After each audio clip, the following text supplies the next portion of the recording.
Estamos en vivo en Facebook. Muchas gracias a todas y todos por participar hoy aquí. Estamos presentando fundamentalmente nuestro informe del mes de septiembre del Observatorio Legislativo de Cuba junto a Eloy Viera y a Manuel Cuesta Moruga, que han participado con su análisis y su colaboración en el informe y están hoy aquí para comentarnos sobre justamente lo que en este panel titulamos la Iniciativa Legislativa Popular en Cuba.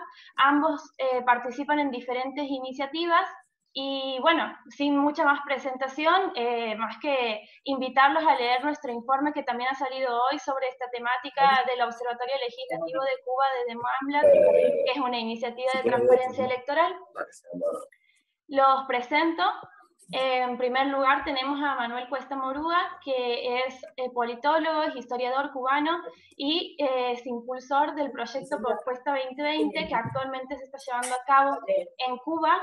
Así que, Manuel, te doy la palabra para tu exposición, para que nos comentes sobre lo que es la Propuesta 2020 y sobre las diferentes apreciaciones que se tienen sobre la nueva Constitución, las posibilidades de la iniciativa legislativa popular en Cuba. Muchas gracias por estar aquí hoy.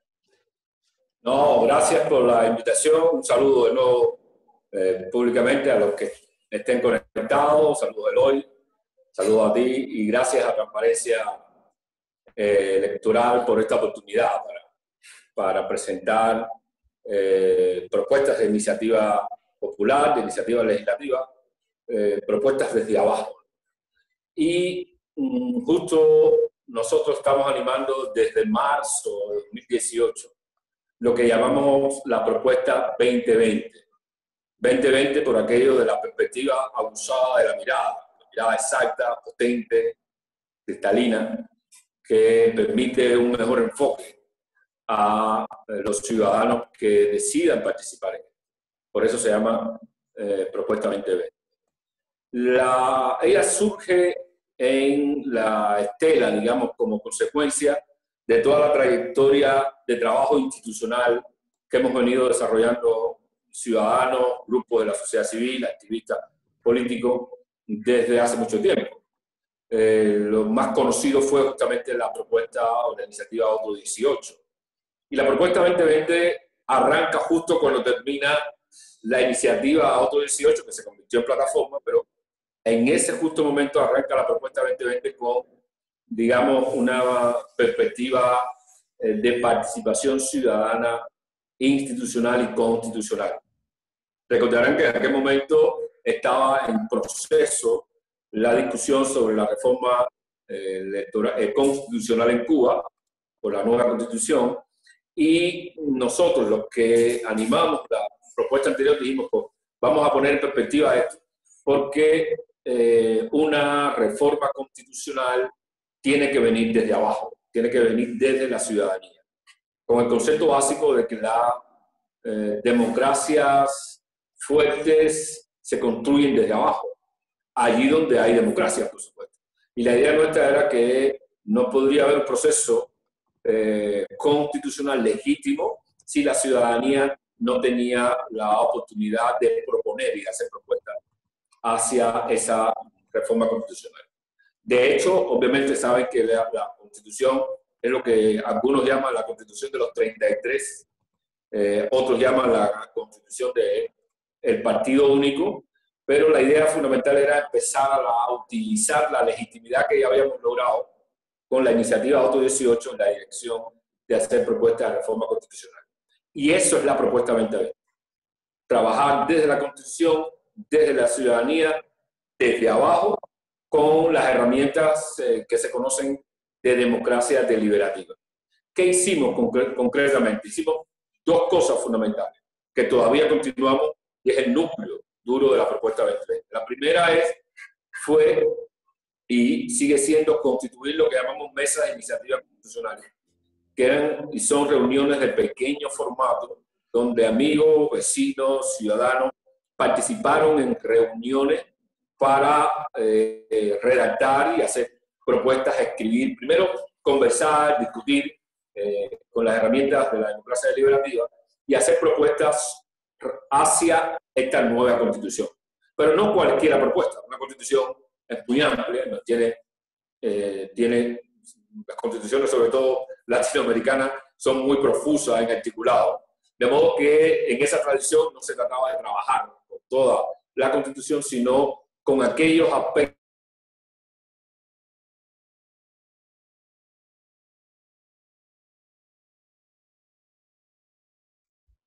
Creo que se le ha colgado. A ver.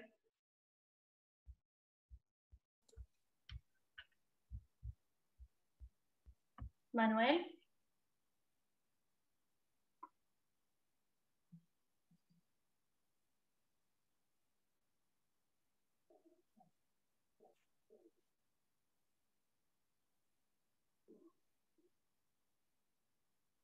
A ver, ha quedado ahí. Bueno, mientras lo esperamos, les comento que también Eloy, que está aquí con nosotros, ha participado del informe de septiembre del Observatorio Legislativo de Cuba, y también él es abogado, es cofundador y asistente legal de la Fundación Colectivo Más Voces, y ha colaborado con nosotros en el análisis más que nada jurídico de todo lo que es la iniciativa legislativa popular en Cuba. Es por esto que lo hemos invitado también a participar hoy en este panel. Es un gusto tenerte con nosotros, Eloy, hoy aquí. Por favor, mientras vemos cómo recuperamos la conexión con Manuel, te doy la palabra, así vos también puedes hacer tu exposición en este momento. Muchas gracias. No, muchas gracias a ti, Valentina, y muchas gracias a Demo, a Amlatam y a Transparencia Electoral por la oportunidad que nos dan de conversar siempre de temas importantes, no solo para Cuba, sino para toda la región. Yo creo que el tema del fortalecimiento de los mecanismos de democracia directa y la participación popular no es solo una necesidad de espacios cerrados o de ambientes políticos cerrados como el ambiente cubano, sino también es una necesidad de ambientes donde hay democracias más consolidadas en el continente. Básicamente, mi aporte al informe de este mes del observatorio es más bien un aporte de lo que se puede llamar positivista, ¿no? Es un análisis más bien normativo de cómo está descrita la norma. Y aquí yo voy a continuar una idea que Manuel utilizaba y que yo creo que también es la base de la propuesta 2020. Se han incorporado, o sea, hay un fenómeno que está ocurriendo en Cuba y que yo creo, a partir de lo que he podido analizar desde el punto de vista de las condiciones cubanas, en Cuba se ha producido un fenómeno que es propio de la transición generacional. O sea, en Cuba, durante toda la revolución, vivimos un gobierno, si se quiere, eminentemente personalista, basado en la condición de líder de Fidel Castro, el líder histórico de la revolución, el comandante en jefe, que tuvo una manera muy personalista de dirigir el país, ajeno a la institucionalidad, incluso ajeno a la normativa. Básicamente, incluso hay profesores destacados de la Academia Cubana que llegaron a decir que Fidel en sí mismo era fuente de derecho, lo cual puede parecer un disparate en cualquier sociedad o en cualquier ambiente democrático o en cualquier Estado de Derecho, pero que en Cuba no había nada más sincero intelectualmente que decir que realmente Fidel dentro de Cuba era fuente formal del derecho. Eso no es discutible. Lo que ha sucedido es que con el traspaso de poder, ahí llegó Manuel de nuevo. Entonces, para terminar esa idea, yo creo que básicamente este proceso de nueva institucionalización, de este proceso de transferencia, ha venido acompañado de una necesidad de que el sistema se arrope y cree su propio ordenamiento y cree una imagen de ordenamiento sobre el cual pudieran montarse, porque la legitimidad personalista que existía antes con Fidel Castro hoy no existe. Hoy necesitan una nueva legitimidad. Y esa nueva legitimidad, básicamente, desde mi perspectiva, yo creo que la están intentando construir también desde el ordenamiento.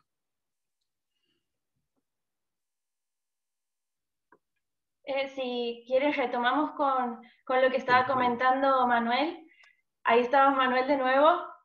Por favor, sí, retomamos desde donde habíamos dejado. Sí, bueno, creo haberme quedado en el punto en el que hablaba de cómo funcionan y qué pretendíamos con estas mesas de iniciativas constitucionales. Era una conversación sobre la soberanía fundamentalmente, no sobre toda la Constitución, pues no tendría mucho sentido, sino sobre aquellos aspectos que tienen que ver con la legitimidad justa a la que hacía referencia de alguna manera Eloy en lo último que escuché de él. Y esto para nosotros se resume en 6 artículos fundamentales en la Constitución cubana también era la misma cantidad de la Constitución anterior, pero aquí en esta nueva se resume ese artículo fundamental. El ejercicio fue muy bueno, inicialmente fue paralelo al mismo proceso de debate constitucional que hizo el gobierno cubano a través de sus mecanismos, y allí hicimos nosotros 6 propuestas en distintas mesas. Como parte de esta conversación hicimos 6 propuestas sobre 6 artículos fundamentales que tienen que ver con la soberanía. Artículo 1, artículo 3, artículo 4, artículo 5, artículo 229 y los artículos que permiten la reforma constitucional. Sabíamos perfectamente que en este proceso paralelo desde la ciudadanía y desde el poder, sabíamos perfectamente que el gobierno no iba a tomar en cuenta las propuestas desde la sociedad civil, mucho menos de la sociedad civil que no reconoce. Pero el ejercicio para nosotros era básico porque la Constitución era una Constitución cantada.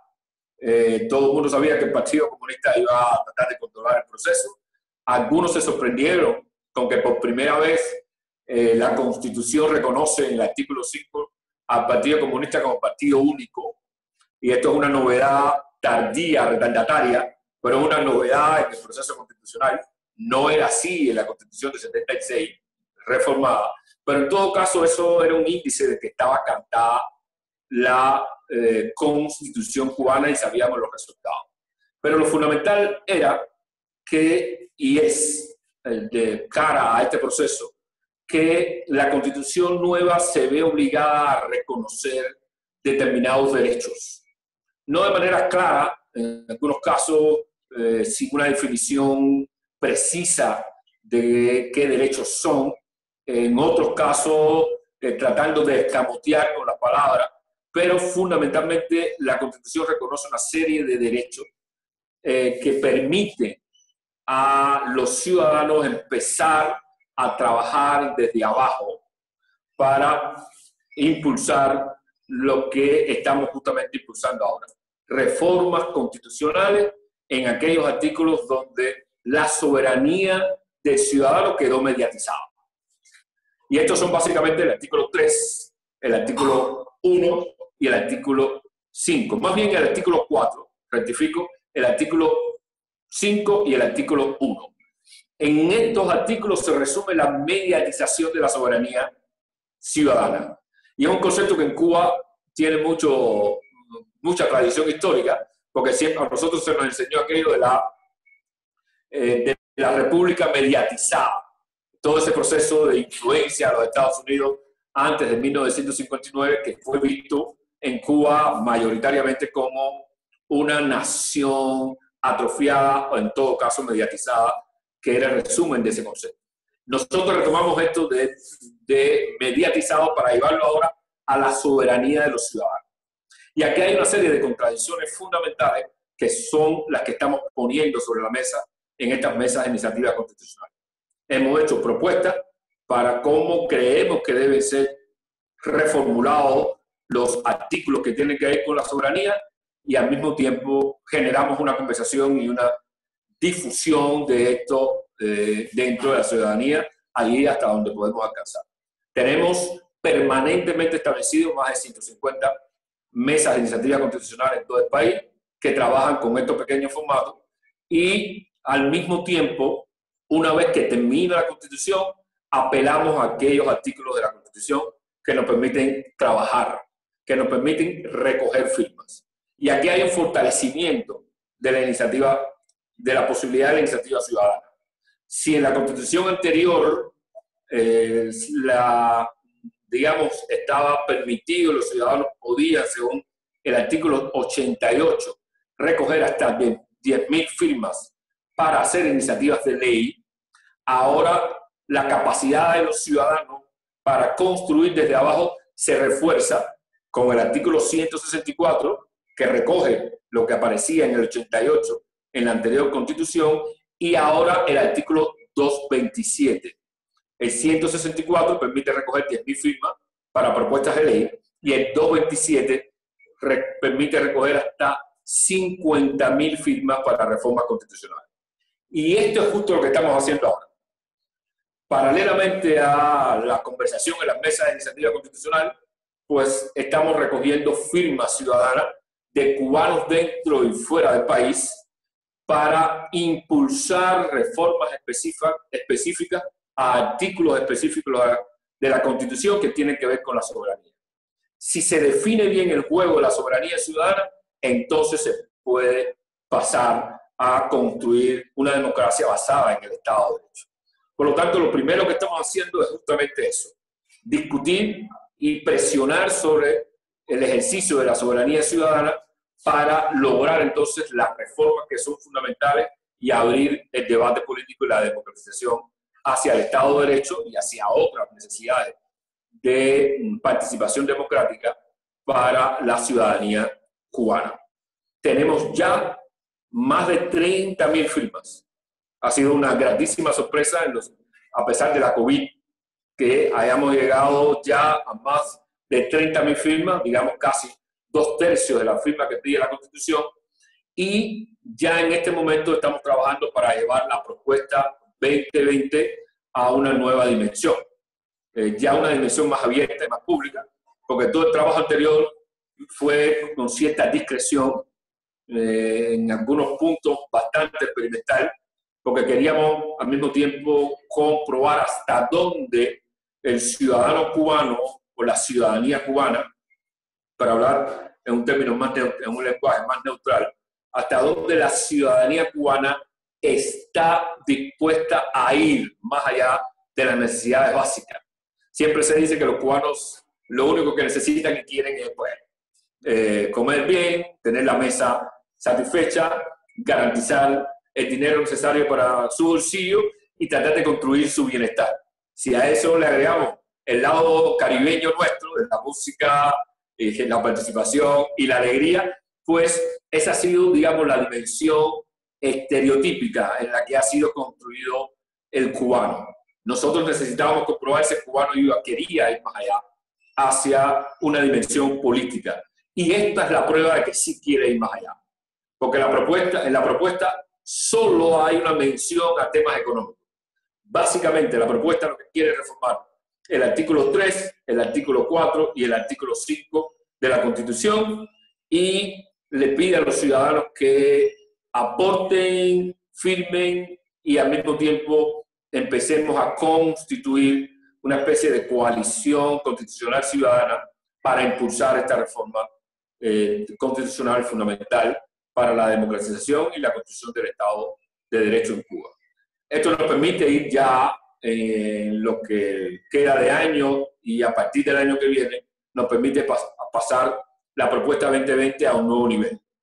Si entonces resumo qué es la propuesta 2020, es el trabajo desde la ciudadanía para la reforma constitucional a través de la conversación ciudadana y la recogida de firmas, tal y como lo permite los artículos tanto 164 como 227 de la Constitución. Básicamente, esta es, digamos, una primera pincelada, un primer paisaje de esta pintura de construcción democrática desde abajo, que me parece que es fundamental para llegar a la democracia.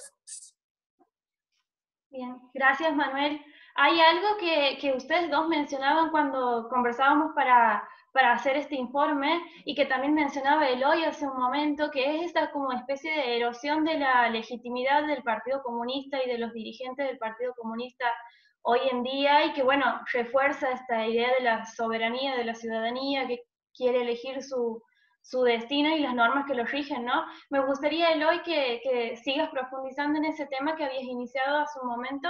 Si quieres encender tu micrófono.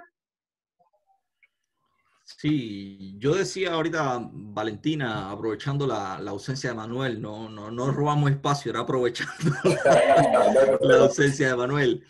Que a mí me parece que en Cuba se está produciendo un fenómeno interesantísimo para los politólogos y yo que, si bien no soy un politólogo de formación, me acerco también a entender al ordenamiento como una expresión política o como el deseo político de una clase política que controla Cuba hoy, ¿no?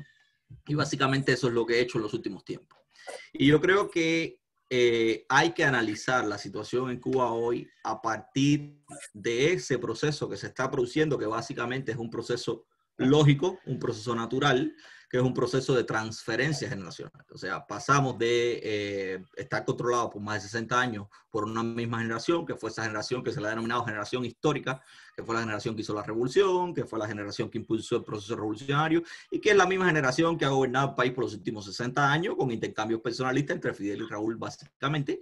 Y, por supuesto, después del año 2018, con la ascensión de Miguel Mario Díaz-Canel Bermúdez a primer secretario del partido. Lo que pasa es que esa imagen personalista, esa imagen histórica que podían utilizar para legitimar su poder, que de hecho era también parte del vocabulario común.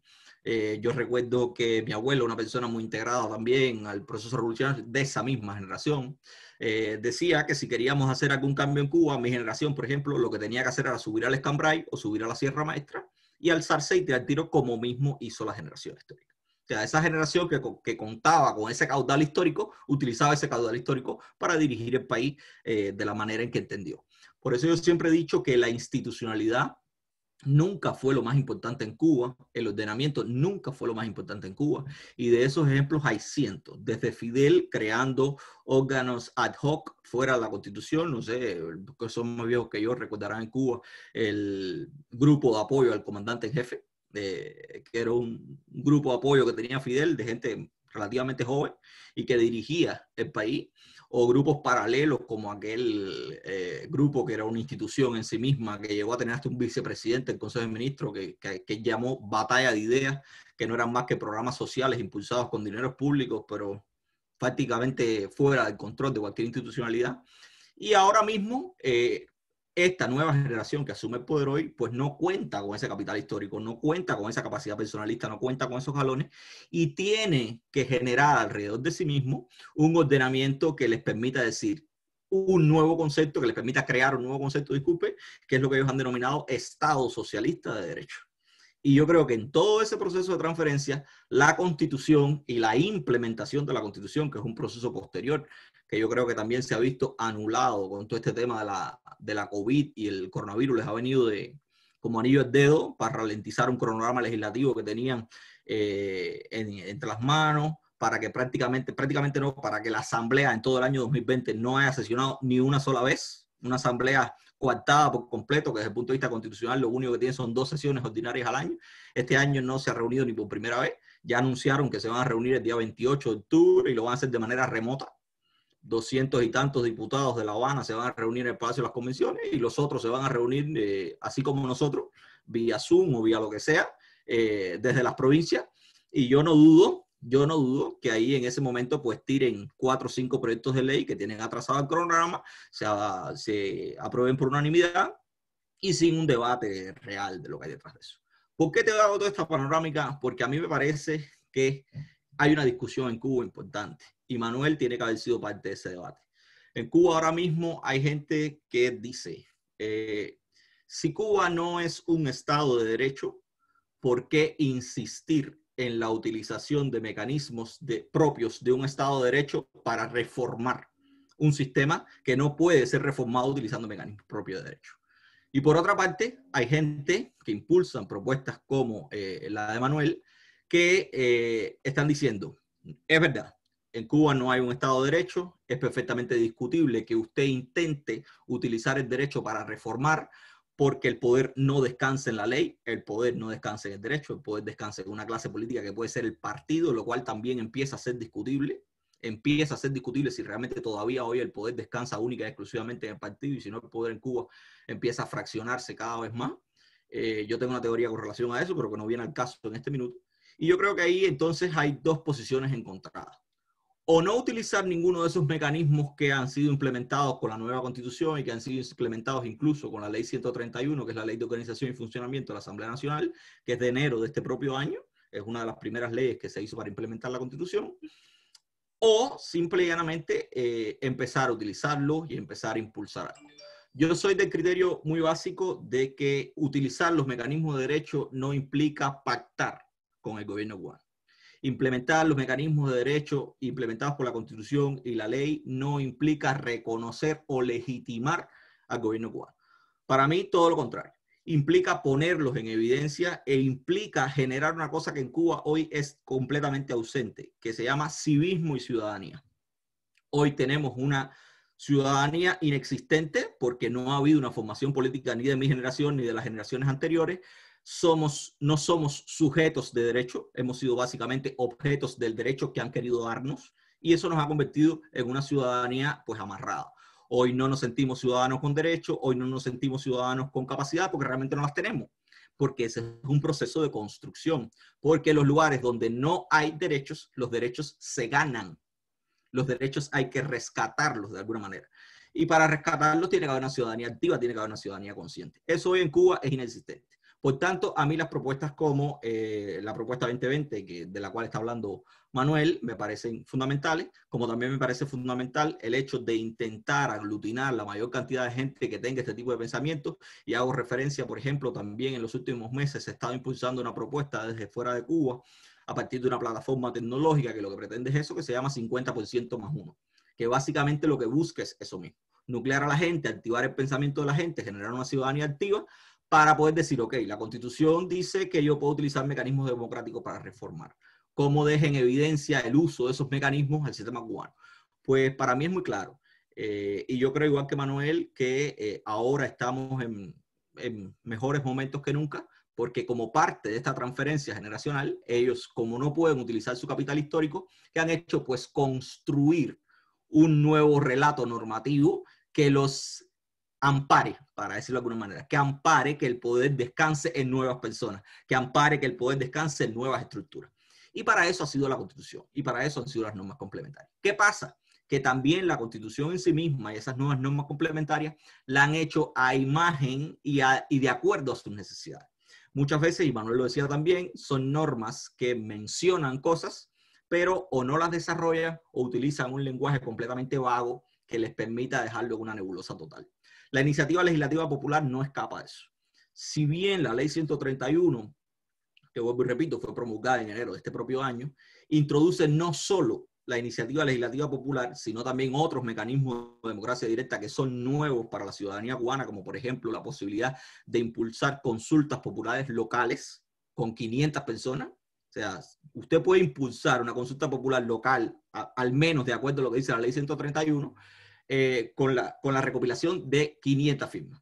Y también la ley 131 eliminó ciertos y determinados bloqueos que tenía el reglamento de la Asamblea Nacional anterior, que era donde se regulaba la iniciativa legislativa popular, disculpe, como por ejemplo la necesidad de legitimar ante notario público, ante funcionario público, todas y cada una de esas firmas recopiladas. Hoy el mecanismo de recopilación de firmas es un poco más, menos bloqueado en ese sentido, pero en primer orden no cuentas con los mecanismos para hacer pública una propuesta como esta, no cuentas con los mecanismos que faciliten la recolección de firmas. Ya Manuel lo ha dicho, usted puede apelar, ampararse en un artículo constitucional, pero como el poder no descansa en la Constitución, no descansa en la ley, pues perfectamente la represión se puede extender a cualquiera de esas 160 mesas o 160 y tantas mesas de diálogos que tiene, se puede extender personalmente hacia Manuel o hacia cualquier impulsor en ese sentido. Y por otra parte, hay otro problema también, que la iniciativa legislativa popular en Cuba, la decisión final de discutir un proyecto de ley en Cuba descansa en una Asamblea Nacional que es completamente inoperante. O sea, yo puedo impulsar una propuesta de reforma constitucional con 50.000 firmas. Yo puedo impulsar una iniciativa de ley con 10.000 firmas. Eso siempre tendrá que ir ante la Asamblea Nacional y es el presidente de la Asamblea Nacional quien decide cuándo se discute. O sea, no es solo si se discute, no es cuándo se discute, y lo cual complejiza el asunto porque una Asamblea Nacional que se reúne 2 veces al año o que apenas se reúne, como hemos visto en este 2020, pues eso ralentiza también una situación. Y en segundo orden, también está el tema de quién evalúa el cumplimiento de las formalidades de esa iniciativa legislativa popular. Podemos decir que hemos reunido 10.000 firmas cumpliendo las formalidades establecidas en la ley, pero los decisores del cumplimiento de esas formalidades no son los ciudadanos. En definitiva, los decisores de cumplimiento de esas formalidades son las propias autoridades de la Asamblea Nacional, que son las autoridades del partido, que son las autoridades que hoy dirigen Cuba. Y un ejemplo clarísimo en ese sentido, y yo creo que se mencionaba en el informe, fue la reciente promoción de, que al final no fue una iniciativa legislativa popular, fue el ejercicio de un derecho de petición de cerca de 40 mujeres cubanas feministas que estaban abogando porque se incluyera en el cronograma legislativo una ley integral contra la violencia de género. Simplemente eso fue respondido de manera muy sencilla, no es interés prioritario del Estado en este minuto, se reunieron con 3 o 4 las impulsoras, no es interés prioritario del Estado en este minuto de impulsar una iniciativa como esa, y básicamente esa fue la respuesta institucional que se le dio al asunto. Ahí, vuelvo y repito, también queda un escollo importante, sobre todo con el tema de la iniciativa legislativa popular, que es un rezago que tenemos del reglamento, y es que el reglamento establece como requisito la presentación de un documento que se llama fundamentación. En el caso de la iniciativa legislativa popular, en el caso de la reforma constitucional no lo deja claro, pero en el caso de la iniciativa legislativa popular establece un requisito que se llama demostrar las gestiones que se han hecho con los organismos rectores de la actividad que usted pretende regular. Es algo así como que la ley te obliga, siendo tú un impulsor de la iniciativa legislativa popular, a si tú estás proponiendo una iniciativa de ley de salud pública, pues demostrar que tú fuiste al Ministerio de Salud, que tú fuiste a las autoridades de salud y conversaste con ellas los pros y los contras de esa iniciativa legislativa popular. Por supuesto, ese es el bloqueo fundamental porque es un requisito indispensable desde el momento en punto de presentar la fundamentación, es un requisito formal indispensable, pero que elimina el carácter popular de la iniciativa. Porque desde el momento en punto en que usted está obligando al ciudadano a intercambiar con el Estado, un Estado que no ha regulado, y por eso es que usted impulsa una iniciativa diferente, pues usted está abstrayendo completamente el carácter popular de la iniciativa. Todos esos son problemas formales detrás de la regulación de la iniciativa en sí misma, que vuelvo y repito, hoy está bastante más clara en esta ley 131 que es de enero. Pero ahí detrás empiezan entonces, desde mi punto de vista, y yo creo que Manuel lo puede explicar mucho mejor que yo, empiezan a jugar entonces los resortes del poder real en el poder. ¿Qué garantías tiene la ciudadanía de que una vez impulsado un proceso de iniciativa legislativa popular o un proceso de reforma constitucional, en este caso que es lo que pretende la propuesta 2020, pues sea un proceso escuchado, sea un proceso que se implemente, sea un proceso que se discuta, sea un proceso en el que se le dé voz a la ciudadanía y se le permite presentarlo en la Asamblea Nacional? Hoy en Cuba esas garantías son inexistentes. Pero ahí es donde empieza a jugar, yo creo que la lógica propia que tienen que seguir la utilización y el impulso de estos mecanismos en ambientes totalitarios como el cubano. Y es decir, para mí es indispensable, aun y cuando yo sepa que ese puede ser un resultado infructuoso, la utilización de estos mecanismos para impulsar cambios ciudadanos, no cambios institucionales. Yo creo, Manuel puede tener otro criterio también, yo creo que impulsar una iniciativa como esta, pensando realmente que va a tener una influencia inmediata en la reforma institucional del Estado cubano, un Estado monolítico, un Estado monopartidista, yo creo que es naif.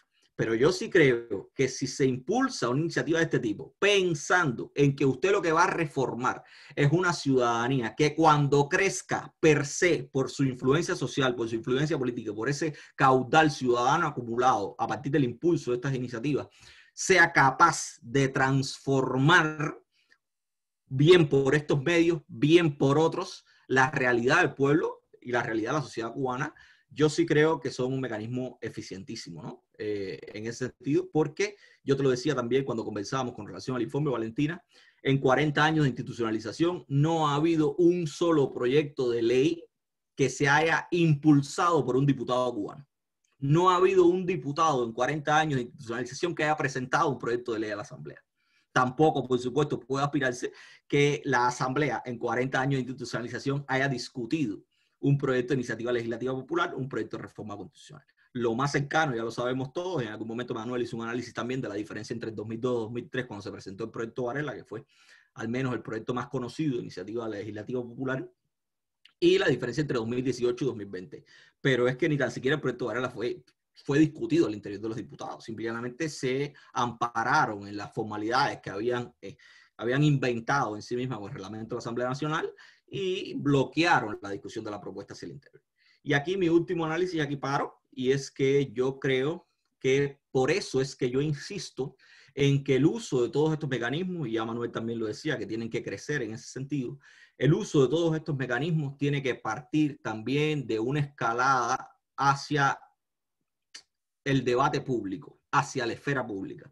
Hay que intentar impulsar con todos los medios posibles todo este tipo de propuestas, que la ciudadanía las conozca, porque la muerte fundamental de estas propuestas está en el desconocimiento de la ciudadanía. O sea, yo estoy casi seguro que una propuesta como 2020 pudiera, si se hace pública, si se publicita, utilizando los mecanismos propios de medios que no hay en Cuba hoy, pero que cada vez nos acercamos más, porque yo creo que los cubanos estamos hoy en situaciones desde el punto de vista de la conectividad que nunca. O sea, el Internet ha dinamizado el espacio público cubano, pero yo estoy casi seguro que una propuesta como 2020 pudiera recuperar mucho más de 30.000 firmas en un tiempo récord, si pudiéramos utilizar los mecanismos de incorporar eso al debate público, si pudiera publicitarse eso de manera general. Por eso yo sigo insistiendo en la necesidad de generar sinergias al interior de la sociedad civil cubana, una cosa bien difícil. Manuel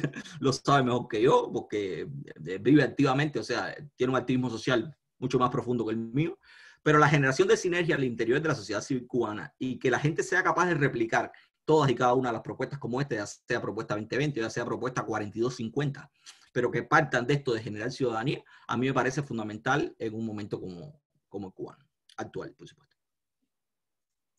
Bien. Gracias, Eloy. Hacías mucho hincapié en lo que es esta construcción de ciudadanía, y Manuel también nos comentaba cuando elaborábamos el informe del Observatorio Legislativo de Cuba sobre que hay una parte de esta propuesta 2020 que está destinada a educar a la ciudadanía, digamos, en cuáles son sus derechos y cuáles son las maneras en las que se puede tomar parte en esta iniciativa legislativa popular. Manuel, si nos quisieras comentar un poco sobre esta parte de la propuesta 2020 también. Sí, digamos que esto es una, por cierto, muy bien la intervención de Eloy, excelente. De modo que después la voy a revisar cuando la preparen bien en video. Me pareció excelente la intervención de él. La propuesta 2020 tiene una parte de alfabetización, vamos a llamarla así, ¿no? Alfabetización ciudadana, que no es solo alfabetización en el sentido de conocer, sino es alfabetización en el sentido de empoderar, de dar poder al ciudadano. Aprendo y obtengo poder. Son dos cosas muy interesantes, ¿no? Que yo creo que toda propuesta legislativa en que vaya a trabajar con la ciudadanía siempre se debe presentar y siempre debe formular. Y eso es parte de lo que hacemos. Y creo que uno de los elementos claves ahí dentro de esa alfabetización es el de que el ciudadano sienta que puede o que se siente seguro a sí mismo.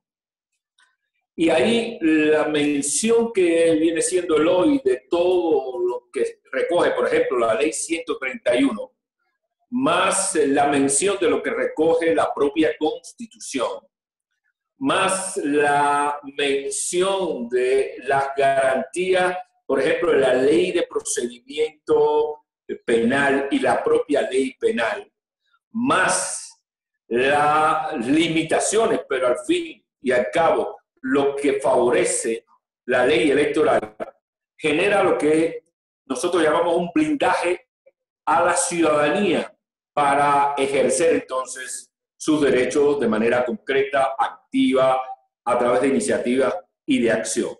De modo que aquí van dos cosas muy paralelas.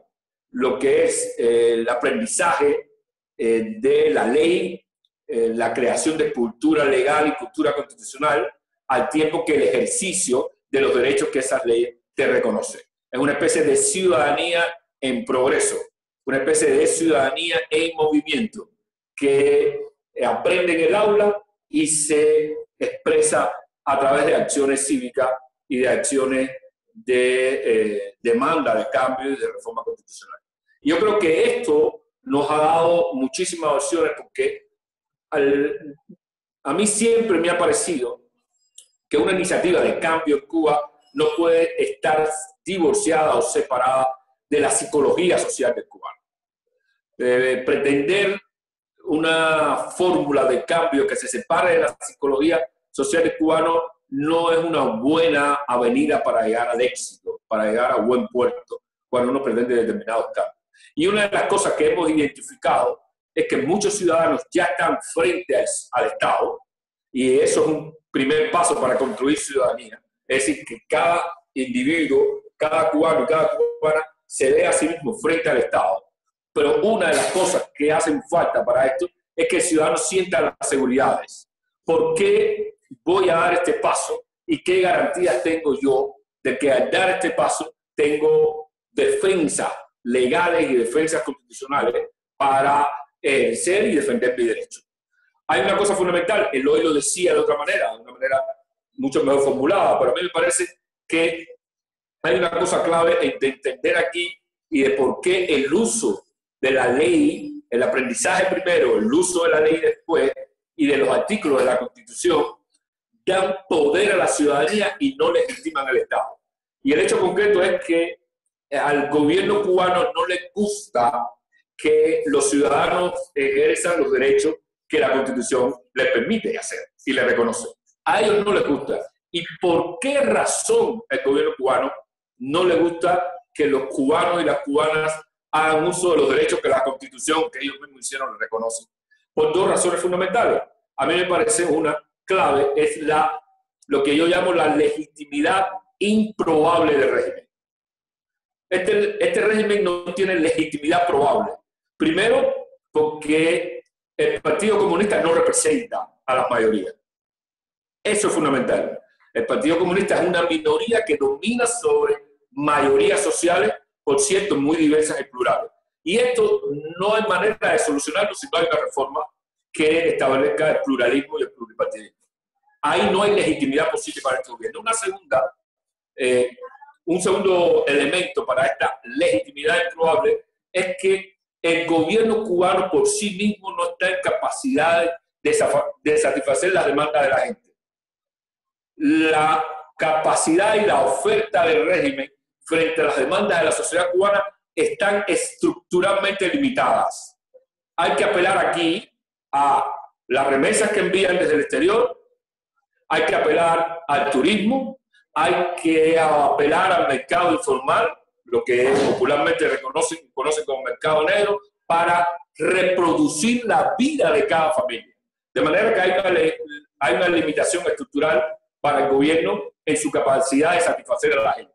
Este es un segundo elemento de legitimidad improbable. Un tercer elemento es que la sociedad cubana es plural. Ya hay una pluralidad presente en el espacio público, una diversidad riquísima. Y eso no puede ser recogido por un solo partido. Esa pluralidad tiene que tener su reflejo en las estructuras del Estado. El Estado real en Cuba no representa la sociedad real cubana. Y esto no le permite ninguna construcción de legitimidad al gobierno cubano. Y la cuarta, pueden haber otras tantas, pero para mí estas cuatro son fundamentales, es que después de la generación histórica a la que hacía referencia Eloy, esta generación tiene que legitimarse por el voto. Y ninguno de los que están en la representación de la República de Cuba, ninguno ha sido electo por el pueblo. Y eso fue una demanda, por cierto, muy interesante cuando el anteproyecto de Constitución, en esos momentos de discusión del anteproyecto, muchos ciudadanos dijeron, perfecto, después de Fidel Castro nosotros queremos elegir. Y eso es un cambio interesantísimo en la sociedad cubana que nos está diciendo que a partir de 2008, 2009, 2010, ya con mucha más claridad en esta etapa, el Estado tiene que reconstruir su propia legitimidad frente a los ciudadanos. Y eso es lo que le da valor justamente a iniciativas de esta magnitud, porque ponen en evidencia, primero, que estamos frente a un régimen que se comporta por debajo de su estatuto constitucional. El gobierno no respeta absolutamente ninguna de sus leyes. No respeta los derechos que reconoce la ciudadanía. Y hace lo que se hacía antes, que es gobernar por decreto, no por un proceso legislativo y representativo amplio. De modo que en este momento hay muchas mejores condiciones para poner en evidencia a ese régimen. Segundo, hay un punto clave. Hay que poner en evidencia la contradicción constitucional misma. Hay algunos que generosamente han dicho que esta nueva constitución es una constitución híbrida. Por un lado, establece un Estado totalitario claro, partido único, artículo 5, y por otro lado reconoce derechos ciudadanos, que aparentemente no están vinculados a la ideología del Estado. Esta contradicción, yo no creo que sea una constitución híbrida, pero esta contradicción tiene que ser solucionada, que es la contradicción que existe entre el artículo 5 de la Constitución, que dice que el Partido Comunista es único, marxiano, marxista-leninista, y es la vanguardia de todos nosotros, y el artículo 3 que dice que la soberanía reside en el pueblo. Si la soberanía reside en el pueblo, ¿quién decide? ¿Quién decide qué? O el Partido Comunista o el propio pueblo. Y eso es una contradicción que hay que poner en evidencia y con claridad en procesos de iniciativa legislativa, de reforma constitucional que vengan desde abajo, desde el barrio, la esquina, la calle, los vecinos y la gente. Y por eso es importante ahora darle un poquito más de visibilidad y presencia, cosa que nosotros ya estamos haciendo, a la propuesta 2020 y a que la gente se empodere constitucionalmente. Mi cuñado ayer me decía, ¿qué puedo hacer yo para participar y defenderme de la policía cuando yo participe de una acción de esta naturaleza? Y lo único que se me ocurrió decirle es aprender de la Constitución. Y frente al Estado, dile que tú tienes derecho a la libertad de expresión, manifestación, asociación y movimiento, y defiéndelo, porque es el Estado quien los está violando. Y ese tipo de empoderamiento, que es parte de la cultura cívica a la que hacía referencia Eloy, es una de las cosas en las que hay que trabajar con mucha profundidad, pero al mismo tiempo movilizarlas en dirección al cambio efectivo y al cambio democrático real.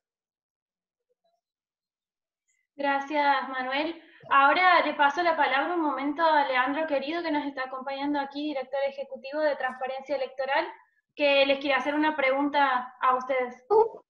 Gracias, Leandro. Gracias, Valentina. Bueno, súper interesante lo que estamos escuchando. Un saludo, aprovecho para enviarle a Manuel, un gran amigo, siempre agradecerle por su predisposición, y a Eloy, ¿no? Que no lo conocía tanto como a Manuel, pero realmente es una grata sorpresa toparse con una persona muy joven y con mucha claridad conceptual, ¿no? Realmente un panel de lujo, y estaba haciendo, en definitiva, algunas, a medida que escuchaba las intervenciones, me surgían algunas inquietudes, ¿no? Porque los que trabajamos, por ejemplo, todo lo que tiene que ver con elecciones en Cuba, en regímenes totalitarios o autoritarios, nosotros lo que advertimos es que se apodera, ¿no?, el régimen de un concepto, que es el concepto de elecciones, y lo vacía de sentido, ¿no? Bueno, lo mismo pasa en estas descripciones que hacían los panelistas, con todo lo que se relaciona con el poder legislativo, ¿no? Es decir, hay una asamblea nacional, hay diputados, asambleístas, que se reúnen muy poco, por lo que comentaban, 2 veces por año, que, como bien decía Eloy, no hay un caso concreto de un diputado que en 40 años haya presentado un proyecto. Por lo tanto, nuevamente aparece este escenario de vacío de sentido, ¿no? Bueno, hay una Asamblea Nacional que no cumple con su función por lo que decía justamente Manuel, ¿no? Porque carece de legitimidad. Y cuando nosotros analizamos un Congreso, una Asamblea Nacional, en realidad no solo se ocupa un Congreso, una Asamblea de las sesiones ordinarias, ¿no? Una vez por semana generalmente, sino que detrás de esas sesiones ordinarias hay un gran trabajo de una institución legítima que tiene que ver con reuniones de comisión, con audiencias públicas, con actividades que tienen que ver con incidir en el debate público, cuestiones que hacen a una sociedad diversa, plural, a un Estado de Derecho, a una república. Bueno, nada de eso ocurre, por lo tanto, quedan al desnudo todas las limitaciones que tiene el poder legislativo en Cuba, ¿no? Es muy interesante la experiencia 2020, planteaba recién Manuel el tema de las 30.000 firmas, y como pregunta, ¿no? Digo, porque algo han comentado acerca de una nueva sociedad cubana que está reclamando cada vez con más consistencia sus derechos, cómo están trabajando ustedes, líderes de la sociedad civil, cómo están trabajando las contradicciones del propio régimen. Mi pregunta es, ¿cómo, más allá del acto quizá manual, de la firma, de la mesa en una determinada esquina de un barrio, que sabemos que en época de pandemia y COVID-19 todo esto se ha complicado, digo, ¿hay margen para incorporar tecnología en los procesos de recolección de firma, teniendo en cuenta que, como decía él hoy Internet, más allá de las limitaciones y los bloqueos, es un mecanismo de socialización importante? Digo, ¿hay forma de vulnerar esos límites y poder utilizar herramientas como se usan en las sociedades abiertas, como por ejemplo change.org, en donde la ciudadanía evita todo lo difícil que es juntar firmas y lo hace quizá a través de su aparato celular, ¿no? Digo, ¿esto es posible? ¿Cómo lo ven ustedes? Es una pregunta quizá muy puntual luego de una introducción un poco larga. Gracias. Bueno, no sé si me adelanto el hoy con esto, ¿no? Pero sí, yo creo que el uso de las redes sociales, el uso de Internet ayuda muchísimo a potenciar iniciativas como esta. Nosotros tenemos claramente la mayor cantidad de firmas recogidas para la propuesta 2020, la hemos recogido a través de change.org. Para quien tiene acceso a change.org, pone Cuba en plural, en búsqueda. También se le puede enviar el link, obviamente, para facilitar el asunto. Pero pone Cuba en plural en change.org y allí va a poder firmar sin problema. Y esa ha sido la mayor cantidad de firmas acopiadas. Esa ha sido la herramienta para acopiar la mayor cantidad de firmas. Por supuesto, recogemos firmas de manera tradicional también, físicamente. Una planilla, una hoja y activistas que van en distintos lugares acopiando esas firmas. Pero sí lo hacemos a través de change.org y ya se puede hacer desde Cuba con VPN. Hay una gama, una cesta amplia de VPNs, la mayoría de los cuales dan acceso a change.org, por ejemplo, que está bloqueado aquí, o en algunos casos ABA también está bloqueado para otros actores. Así que con VPN es una manera también de empoderamiento digital de los ciudadanos y los activistas, porque con VPN también se puede hacer, obviamente, a otras páginas. Se tiene una conversación más privada, menos vigilada, no quiere decir que totalmente falta con claridad o con absoluta protección, pero sí mucho más privada, y a partir de ahí los ciudadanos pueden acceder y firmar. Constantemente hay,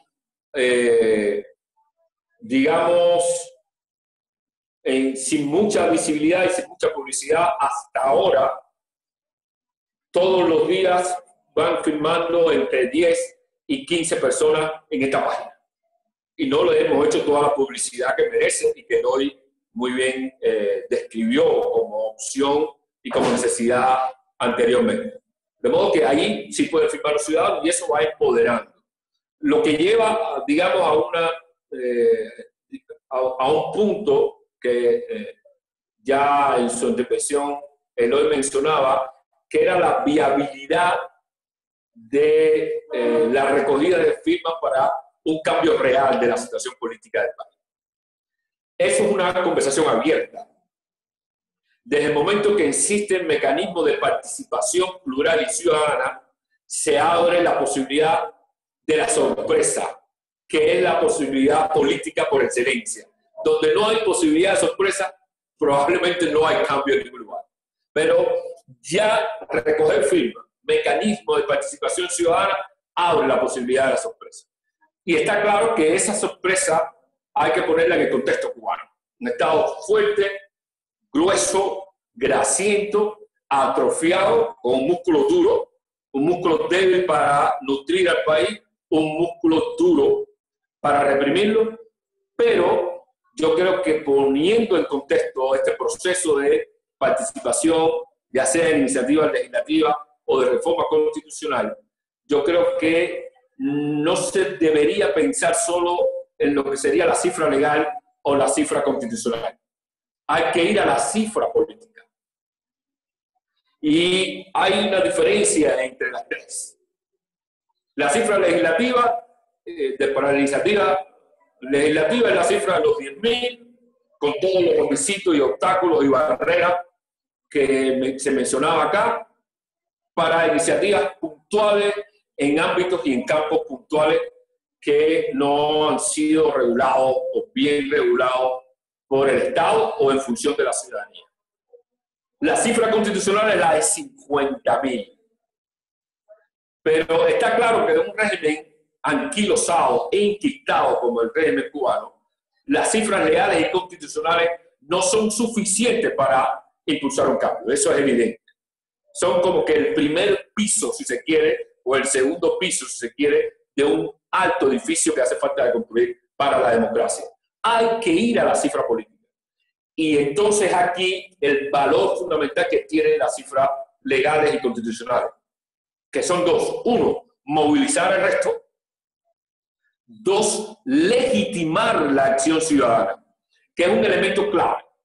Si aquí ningún diputado jamás ha presentado una ley, en todos los años, vamos a partir del año 76 hasta la fecha, no ha presentado un solo proyecto de ley, si la Asamblea Nacional no ha discutido realmente propuestas de ley, porque aquí gobierna el Consejo de Estado, si gobierna el Consejo de Estado a través de decretos leyes, está claro que hay un vacío de legitimación ciudadana para impulsar cambios inmensos.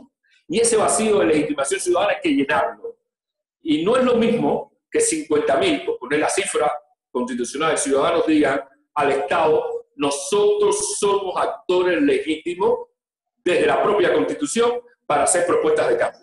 Ya eso es una primera ganancia que hace irreversible, ya sea a través de la represión o ya sea a través de otros mecanismos, la acción ciudadana misma.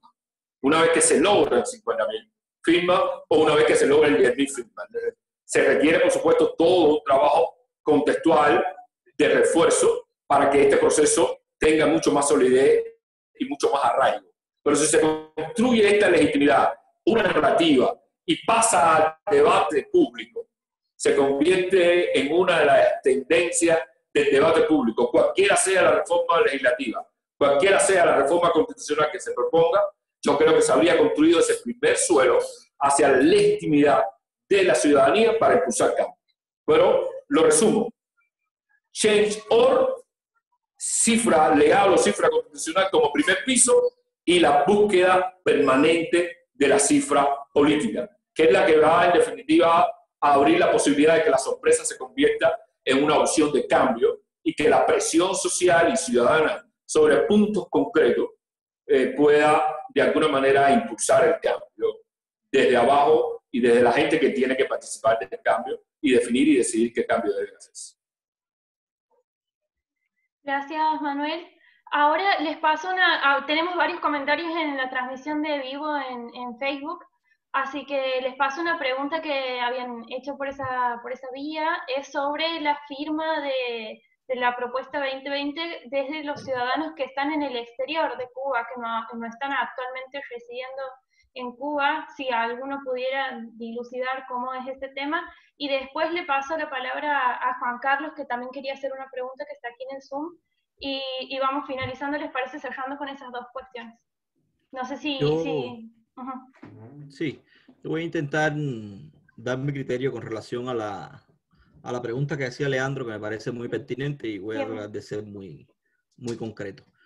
Yo creo que en Cuba, yo lo decía, ¿cuál es el ropaje que tiene hoy por hoy de legitimidad? ¿Cuál es el ropaje que está intentando crear el gobierno cubano o el régimen cubano, como querramos llamarle, para garantizar eso que Manuel tanto insistía, su legitimidad? Primero, yo tengo una pequeña discordancia con relación, Manuel, en el tema de cuál puede ser el origen de la legitimidad del gobierno cubano actual. No es el voto, definitivamente no es el voto, porque ellos no han querido, incluso nunca quisieron, a pesar, y Manuel lo decía también, a pesar de que fue una petición importante en los debates constitucionales, nunca quisieron establecer la elección directa de los más importantes cargos del Estado, porque sabían que se la jugaban. Por lo tanto, no están buscando su legitimidad con relación al voto porque saben que el voto les puede pasar la cuenta.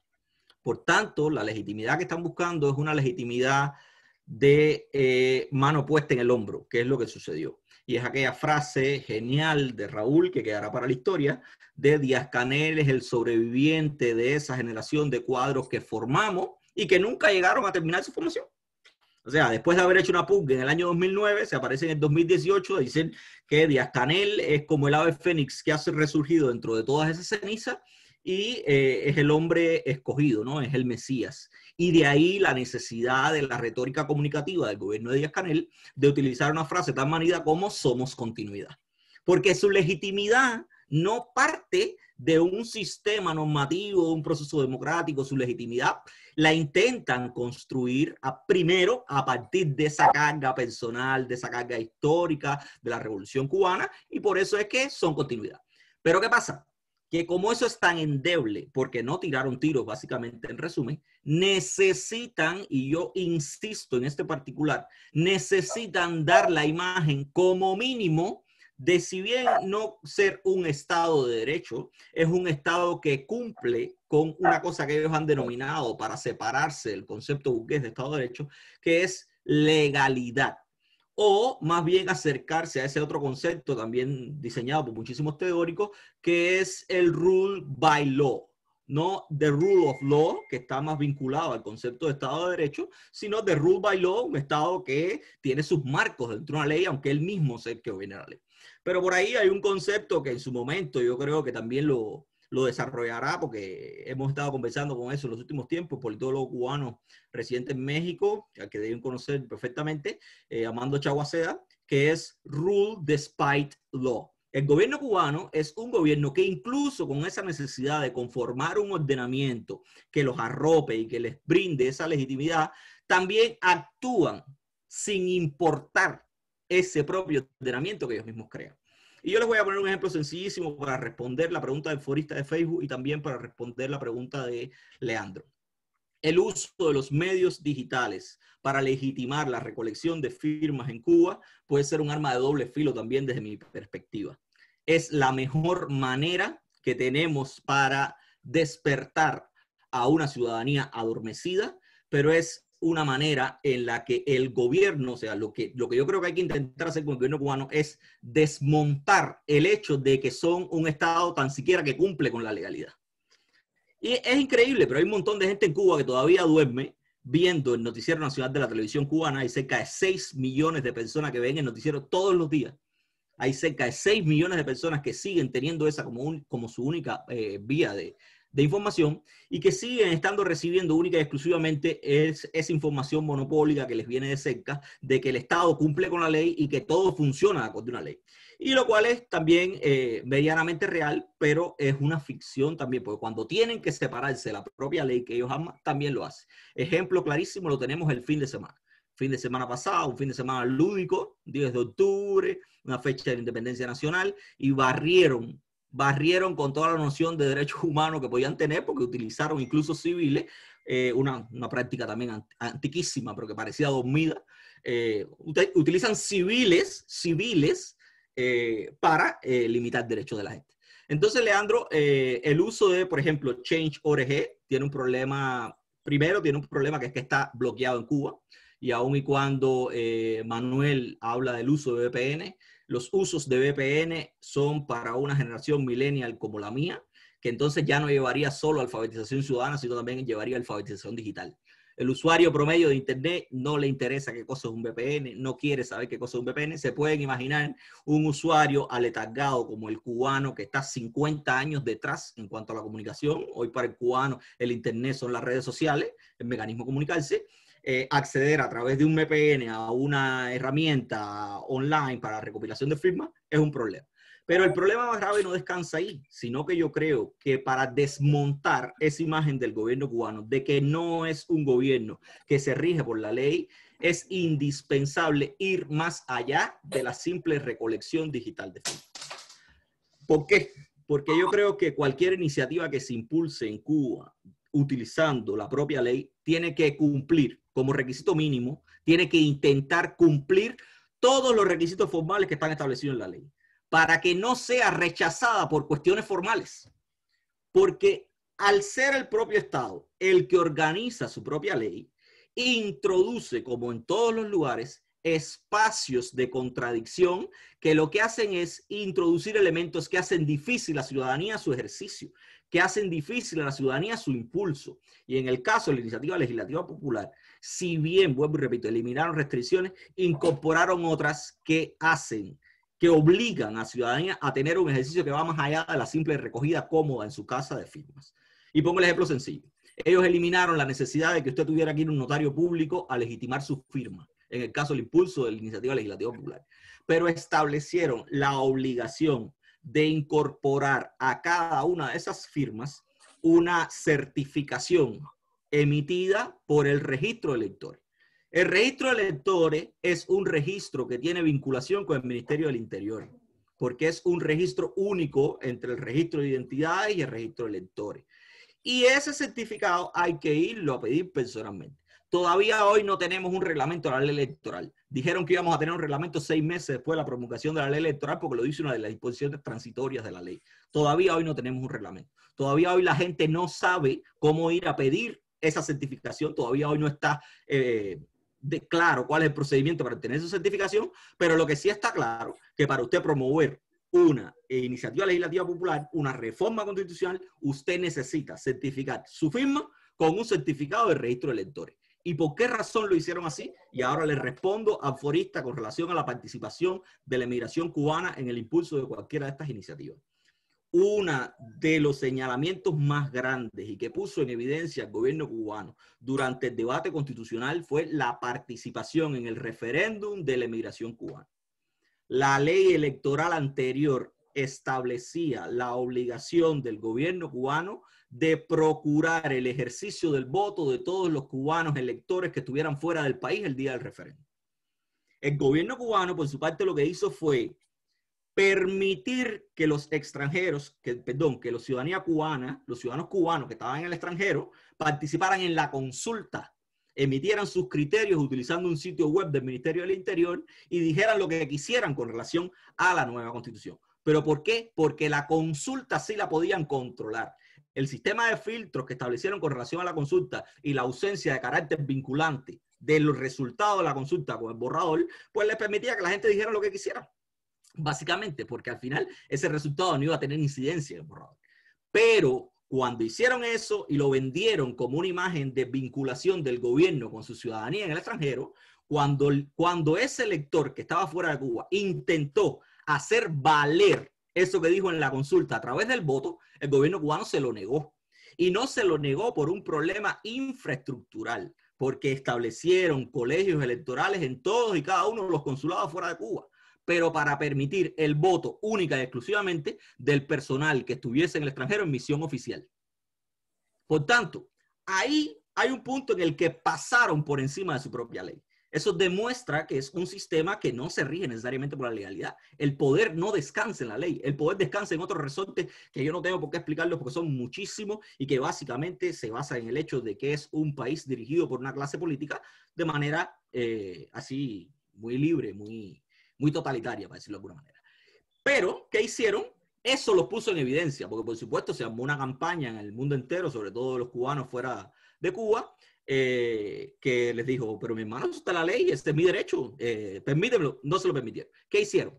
Con la nueva ley electoral modificaron eso e introdujeron entonces un criterio que es el criterio de la residencia efectiva. Dijeron, como habían modificado la ley de migración y ya los cubanos podían estar 24 meses fuera de Cuba y mantener su residencia legal, pero además los cubanos que hubiesen perdido su residencia legal por estar más de 24 meses de Cuba, fuera de Cuba, podían recuperarla mediante un proceso de repatriación. Ellos sabían que la residencia legal iba a permitir que muchísimos residentes cubanos en el exterior tuviesen derecho al voto. ¿Qué hicieron? Introdujeron un criterio que es muy novedoso, propio de esta misma forma maquiavélica en la que piensan todos esos resortes para ampararse en la legalidad como mecanismo para legitimarse. Y dijeron, solo tendrán derecho al voto los cubanos que sean efectivamente residentes en Cuba. E inventaron un concepto que residencia efectiva es la residencia que se adquiere por actos materiales que demuestren que la persona reside en Cuba y que tiene intención de hacer Cuba como su residencia permanente. ¿Quién determina eso? Pues la ley electoral dijo, eso lo determina el de la mesa electoral. El hombre que está recibiendo a los electores en la mesa electoral es quien tiene la capacidad entonces para definir quién es elector o no.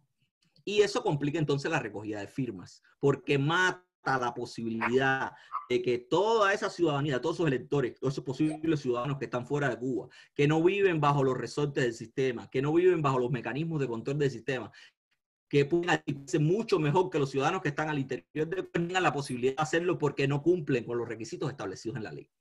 Y asimismo sucede con el tema de la recogida de firmas digitales, porque el tema está en que si usted no obliga a la ciudadanía a traspasar esa comodidad, si usted no obliga a la ciudadanía a ir al Ministerio del Interior a pedir una certificación, porque eso es lo que van a hacer, porque como el registro de electores tiene vinculación con el Ministerio del Interior, al final lo que están obligando es que al ciudadano que quiera participar en una iniciativa de esa, pues vaya al Ministerio del Interior y le diga, deme a mí una certificación que me certifique como elector. Y básicamente es un paso que implica que la gente tenga la conciencia ciudadana suficiente para materializar, más allá de la firma en sí misma, su deseo de participar en una iniciativa como esta. Yo creo que no es menor, yo creo que es un esfuerzo que hay que hacer y que parte también de la propia educación que decía Manuel. Hay que educar a la gente y decirle, ok, el ejercicio de derechos implica riesgo también, no solo en Cuba, en cualquier lugar del mundo. No debería ser, pero en ambientes cerrados, en ambientes enquistados, como le llamaba perfectamente Manuel, el ejercicio y la conquista de derechos implica ciertos y determinados riesgos. Y el riesgo puede ser también justificado por el hecho de yo no estoy haciendo nada en contra de la ley, porque realmente no está haciendo nada en contra de la ley. Y ese es el primer paso, pero también hay parte de un problema mental que no es infundado, y es que la gente en Cuba sabe, a partir de los propios mecanismos de control que se han generado, que el Estado, incluso cuando usted esté ejercitando un derecho válido, puede reprimirlo sin ninguna consecuencia. Y vuelvo y repito, remitámonos al fin de semana. El fin de semana es el ejemplo clásico de gente caminando por la calle que pretende acceder a un lugar, gente que no está sometida a ningún mecanismo de control, gente que está ejercitando un derecho y que básicamente pues se lo impiden y no pasa absolutamente nada. Absolutamente nada. Gracias, Eloy. Le damos un momentito a Juan Carlos la palabra. Por favor, si puede ser lo más breve posible, lo más concisa la pregunta. Ahí, sí, gracias, sí. Juan Carlos. Sí, buenas noches, por favor. Buenas tardes, disculpen. Mira, después de escuchar a Eloy, de una manera me ha destruido las preguntas. No es que me las haya respondido, es que me las destruye, me deja... Yo tenía una introducción, porque mi introducción tenía que ver con esas cosas que planteo ahora. ¿Por qué no hay un juez que actúe de oficio ante las arbitrariedades que ocurrieron el fin de semana sin necesidad ni siquiera que haya una denuncia?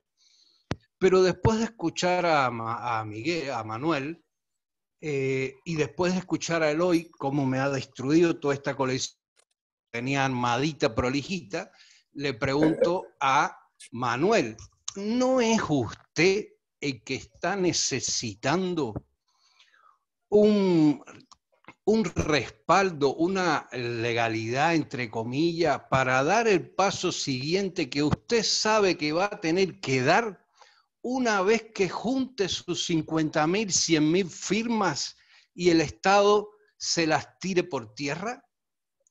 Repito mi pregunta.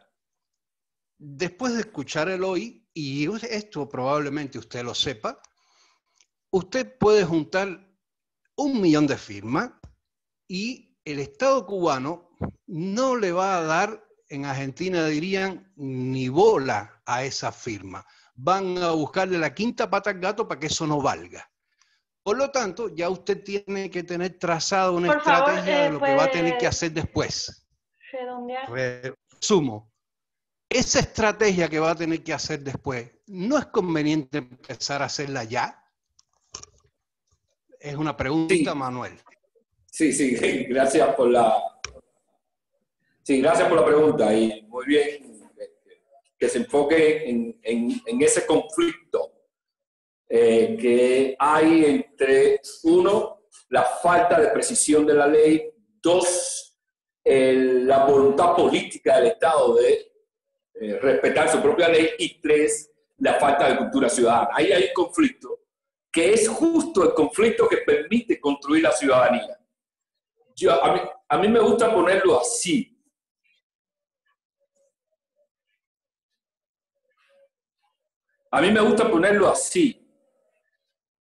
Mientras más difícil es acceder al ejercicio de la ciudadanía, más legitimidad tiene el ciudadano en ese proceso. Adquiere mucha más fuerza la ciudadanía cuando los obstáculos para ejercerla y ponerla en perspectiva son mucho más complicados y son mucho más difíciles, pero al mismo tiempo mucho más seguros. Y aquí hay un elemento clave. Yo creo que el ciudadano que tenga que ir al Ministerio del Interior a pedir una certificación para validar su propia firma y esté dispuesto a hacerlo, parto de la premisa de que haya ciudadanos dispuestos a hacerlo, está dando un paso de legitimación tan fuerte y tan claro que no lo alcanzaría si la cuestión de la firma fuera recogerla y presentarla a la Asamblea Nacional. Ahí habría un vacío tremendo. De manera que todos estos mecanismos engorrosos y difíciles son justamente los que permiten construir el proceso de legitimación ciudadana y al mismo tiempo de enraizar políticamente esa legitimidad de la ciudadanía frente al poder y para lo que quiere ejercerlo, es decir, para lo que quiere proponer los cambios democráticos dentro del país. Y ya nosotros empezamos a hacerlo. De hecho, Eloy lo decía muy bien, no hay una reglamentación exacta de cómo validar la firma, cuáles son los requisitos para esta certificación de la firma. Bueno, ya nosotros nos inventamos un modelo. Un abogado de Cubalex, su nombre es Julio Ferrer, ideó un modelo. Y ya hay ciudadanos que prontamente, después de esta apertura, sobre todo acá en La Habana, de movimiento, de que ya la gente se puede desplazar, ya hay ciudadanos que van a ir a sus respectivas sedes del Ministerio del Interior, del carnet de identidad, a decir, miren, nosotros somos ciudadanos que hemos firmado una iniciativa así y queremos, la ley nos exige que tenemos que certificar esta firma como electores que somos y queremos certificarla. Y traemos este modelo aquí. ¿Ustedes pueden llenarlo? Está claro que la respuesta va a ser negativa. El asunto está en que esa propia tensión es la que obliga al régimen, uno, a precisar cómo deben ser las cosas y segundo, permite a los ciudadanos ir legitimándose frente al Estado. Todo camino y todo paso que dé el ciudadano desde la legalidad existente para cambiar la legalidad existente es un paso de fortalecimiento inmenso. Y claro, no es un proceso para mañana, es un proceso continuado, permanente y sistemático que va a crecer. Y claro, los ciudadanos de fuera, los cubanos residentes fuera, pues pueden firmar, definitivamente. Ellos pueden firmar independientemente de que no tengan la residencia tanto efectiva como permanente en la isla, porque recuerden que estamos buscando la cifra política. Y ojalá lleguemos al 1 millón. Yo no estoy convencido de que el gobierno cubano resista la presión de 1 millón de firmas pidiendo un cambio cualquiera sea, pidiendo que la soberanía de los ciudadanos cubanos pueda ser ejercida de manera completa. Yo creo que ahí el régimen no va a tener muchas opciones. Ojalá tengamos ese 1 millón de firmas y veremos qué puede pasar. Esa es justamente la posibilidad de la sorpresa que generan la apertura del mecanismo de participación ciudadana independiente de los estados, por muy ambiguo que sea. Ahí se construye ciudadanía, tanto culturalmente como ciudadanía efectiva, haciendo ejercicio y uso de sus derechos para cambiar el status quo. Así que todos los cubanos, estén donde estén, que quieran firmar, no importa. Cubanos y cubanas, donde estén, que quieran firmar, no importa. Háganlo, Cuba en plural, Che.org. Después nosotros nos encargamos del proceso de contraste y certificación de esa firma. Bien, muchas gracias Manuel, muchas gracias Eloy también por sus exposiciones, por su participación en el informe del observatorio. Les recuerdo a todos los que están participando de este panel, tanto en Facebook como aquí en Zoom, que pueden encontrar el último informe del observatorio en el cual tratamos justamente de este tema en la página de DemoAmLat, y también pueden encontrarlo desde las redes de DemoAmLat en Twitter, Facebook. Así que los esperamos en nuestras próximas actividades. Los invitamos obviamente a leer el informe en el que han colaborado Eloy y Manuel sobre esta temática. Muchas gracias a todos por participar y los esperamos en la próxima. Muchas gracias. Gracias por la invitación. Saludos. Gracias. Chao Manuel. Chao Eloy. Gracias. Chao.